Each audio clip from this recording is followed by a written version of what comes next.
అమ్మ ఇప్పుడు మద్యం ఎలా ఉంది? మద్యం కల్తీ మద్యం వస్తుందా? లేదంటే మంచి మద్యం వస్తుందా? కల్తీదే వస్తుందండి. కల్తీది వస్తుంది. పిల్లలు చెడిపోతున్నారండి. ఆ మందు నకిలీ మందు తాగటాన పిల్లలకి నరాలు ఇక్లీస్ వస్తున్నాయండి. ఇంట్లో గొడవలు అవుతున్నాయి. తల్లిదండ్రులు కూడా కొడుతున్నారండి పిల్లలు తాగొచ్చి. అది వేసి మత్తు పదార్థం అవి అంటే ఇంకేస్తున్నారు నోట్లలో వేసే కూడా నాన్న చకచక చేస్తున్నారండి పిల్లలు. బయటికి వెళ్ళట్లేదు. మేము లేని వాళ్ళమండి. మేము ఆ పిల్లలకి ఆరోగ్యం పాడైపోతే మేము అడ్డే చూపించుకునేమండి. చంద్రబాబు నాయుడు గారు మీకు కొద్ది దయచేసి మా పిల్లల ఆరోగ్యం మేము కాపాడుకోవాలండి. మీరు దయచేసి ఆ మందుని నిషేధం చేయండి. అదేంటి ఆయన మంచి మద్యం ఇస్తాను, తక్కువ రేటుకి ఇస్తాను అన్నారు కదా? ఈట లేదండి. ఈట లేదు. ఏడ చూసినా కానీ ఎక్కువే ఆ ముందు పిల్లలు నాశనం అయిపోతున్నారండి. మేము ఏం చేసామండి, మా పిల్లల ఆరోగ్యం పాడైపోయి రోడ్ల మీద తిరుగుతున్నారు, పిచ్చోళ్ళ తిరుగుతున్నారండి. తల్లిదండ్రులను గుర్తుంటలేదు. పిల్లలు చదువు పాడైపోతున్నారు పిల్లలకి.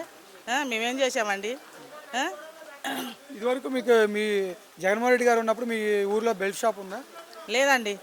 ఇప్పుడు ఇప్పుడు ఉంది. ఇప్పుడు భయం లేకుండా అమ్ముకుంటున్నారు. మా ప్రభుత్వం అంటున్నారు అమ్ముకుంటున్నారు.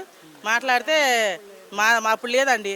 అప్పుడు లేదు. ఎట్ట మరీ దారుణంగా తయారవుతున్నారు. ముందు అసలు భయం లేదు, ఏమి లేదు, అమ్ముతున్నారు. ఎక్కడ పడితే అక్కడ అమ్ముతున్నారండి. మీ ఊర్లో ఇప్పుడు ఎన్ని బెల్ట్ షాపులు ఉన్నాయి? ఉండేయండి. 10 దాకా ఉన్నాయి మా ఊర్లో. 10 దాకా ఉన్నాయి.